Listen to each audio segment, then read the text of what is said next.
Welcome to Azure Knowledge Center. Today I would like to navigate you through Azure documentation, the command line utility tools, and the reference architectures and best practices. So when you are first getting started with Azure, this is where you would like to start. This is the home page of Azure documentation. Here you'll find all the services offered in Azure Cloud, starting from virtual machines, Kubernetes, or you name it like storage. If you are developing a PaaS service like web applications, different container services, or if you are doing some uh, virtual desktops, this is the Windows Virtual Desktop built in Azure Cloud.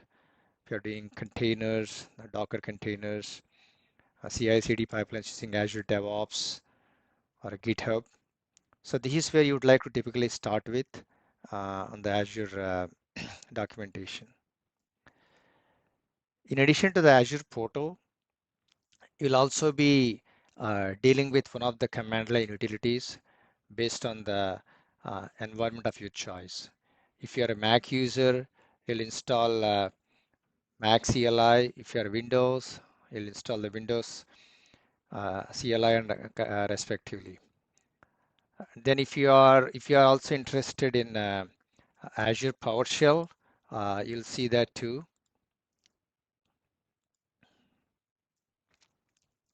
So this is the page for Azure PowerShell. You could install the Azure PowerShell commandlets and deal with Azure command line utilities. So once you have installed Azure CLI or Azure PowerShell, uh, we have provided some nice documentation on how to create virtual machines, uh,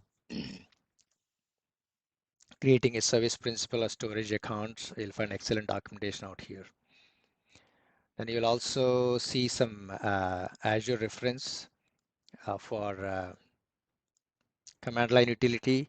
For example, here you'll see creating an AKS cluster or Azure Container Services, or if you are planning to deploy some virtual machines, you'll see Azure Storage Account, Azure Virtual Machine Scale Sets, creating a web apps, some excellent documentation out here.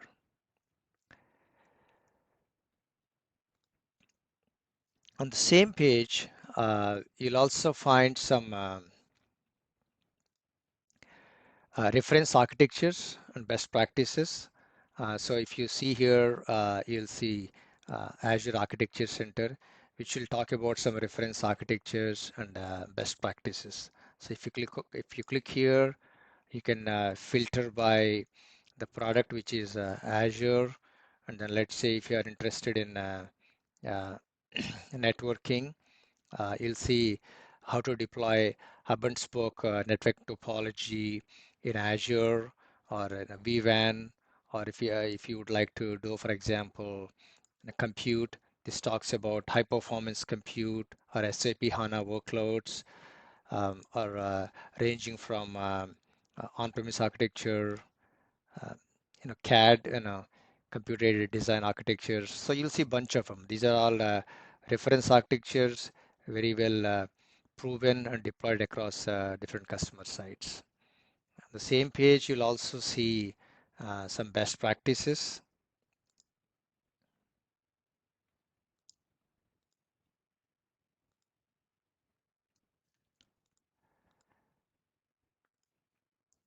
So here you'll see the best practices about Azure.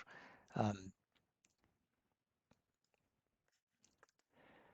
Then finally, we have Azure portal where you can deploy Azure resources. I think initially people start with Azure portal because that's very easy to understand, navigate through.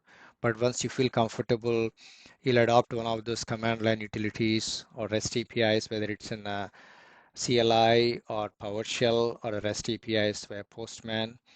Um, then you'll also see on the top, you'll see this icon, I'll say Cloud Shell, which allows you to work on either as AZCLI or PowerShell with your Azure subscription directly.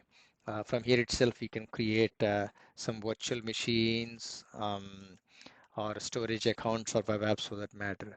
The convenience of Cloud Shell is you don't need to really download and install any of these CLI tools in your operating system in your local laptop. But this is a quick start, but eventually you'll be installing these um, in your local laptop anyhow. You can also work on a full screen. If you just type shell.azure.com, you can essentially work on a full screen. In addition to that, we do have different uh, programming languages that we support that allows you to interact with Azure. Different programming languages like Python, C, .NET, Java, REST APIs. You could also do infrastructure as a code using Terraform or Ansible CLI, Ansible for that matter. And finally, we have Azure Resource Manager templates, which allows you to do the infrastructure as a code to automate the deployment of Azure resources. So these are some of the available tools that's available to the customers, whether you are a native developer in which you would like to use uh, SDKs or REST APIs, or if you're an administrator, you'll be more comfortable with shell scripting or batch scripting, you can use Easy CLI, or if you are a Terraform user, you could use Terraform or Ansible scripting for that matter. So we pretty much covered Azure documentation, some CLI tools, and how to interact with the AZ syntax or PowerShell for that matter. We briefly talked about Azure Portal. If you click on the top right, you'll see all the resources in Azure Portal, and then Azure Cloud Shell for that matter. That's pretty much it. That's pretty much it in this video. I will come back to you with another episode. Thank you.